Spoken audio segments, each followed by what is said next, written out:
This chapter, it starts out 2 Samuel chapter 11. In my Bible, it's got a subheading entitled David's Great Sin. David's Great Sin.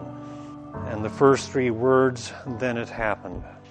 I come back to this chapter whenever I read this chapter, whenever I come upon this chapter, I just recoil. I just read it and feel, David, my dear friend, I am so sorry for you.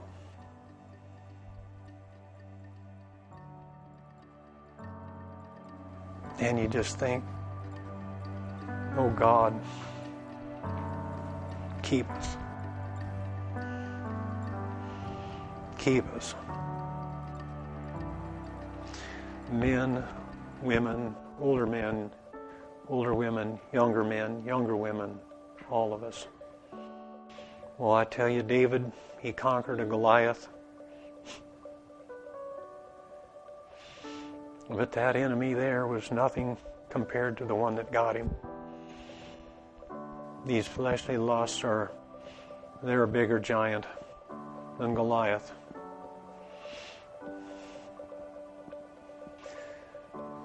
And you look at David's life, and you can't believe it happened. Then it happened. You can't believe it happened. As David, is set before us, he was a standard. He was an example of godliness and righteousness, always being set forth. He was a man after God's heart. He was a man who just in such a rare way was a man who sought after God's heart and intimacy with God. Now, he was a man who was in love with God and had a passion for God, who thirsted for God like the deer pants for the water brooks. And yet it happened. How can it be? How can it be? God is just, so transparent. He put it in there. It's in the Bible. Written down for our instruction, written for our learning, it's written for our admonition, it's written for our warning, it's written that we might take heed and not fall in to the same miry clay and horrible pit. It's written for our benefit. It would take more than one hand to number the pastors and pastors' wives that I know of that have been destroyed, ruined. Their work, their ministry, their reputation has been ruined by this sin right here. And it's just an ox to the slaughter.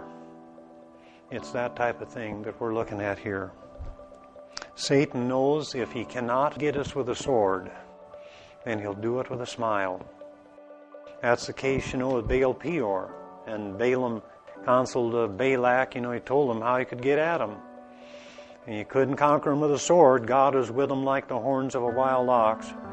And so here's what you do. Bring some women in. That led to their defeat, their downfall. We ought to be warned here to hate sin, to love righteousness. It didn't make any difference that David was about maybe in his 50s. It was not a case of youthful lust. It doesn't matter that the body is drying up a little bit. Still, the thing we're dealing with is in the mind. And that's where Satan's workshop is. And so young, old, it doesn't matter, does it? It's still something that we must fight Amalek to the very end. And we either kill it or it will kill us. There is no way that we can satisfy lust.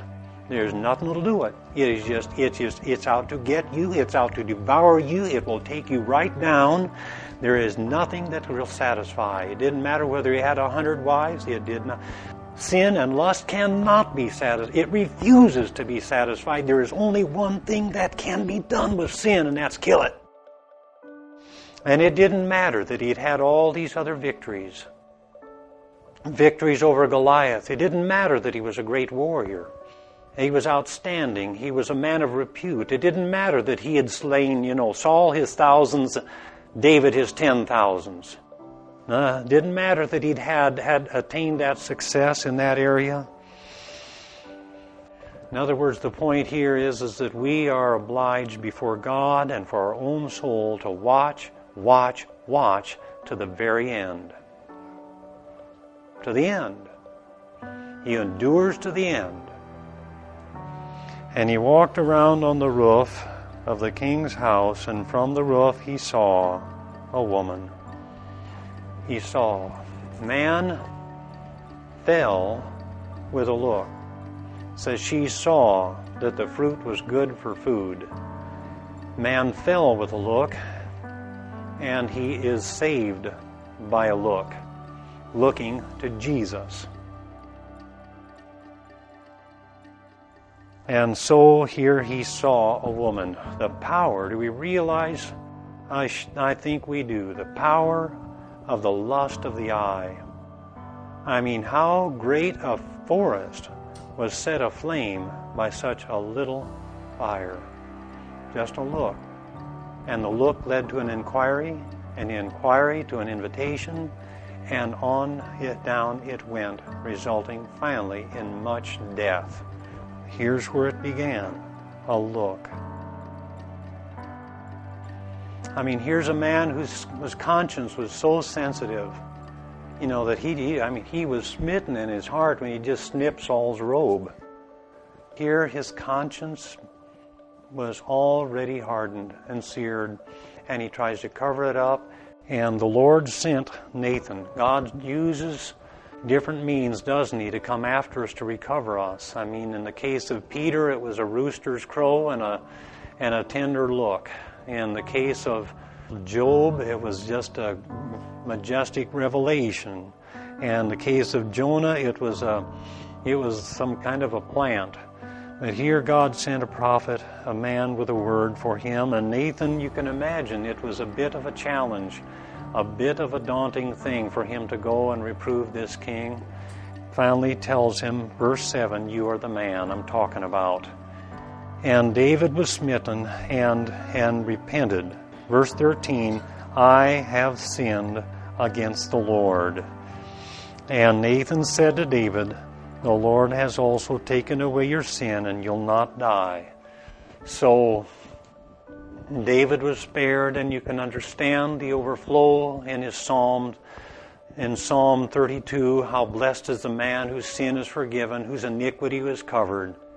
And David was spared, but there were consequences. There was much death resulting from his sin. Incredible. You remember that story about the mountain climber who was up there alone, and a big rock fell on his arm and pinned him, and he waited for some days, couldn't get free, and finally took his knife and cut his own arm off. And so the Lord says, it's better that you enter into life without a member of your body than to be thrown whole into hell. And we will not be sorry for dealing radically with sin. We will not be sorry for dealing radically with sin.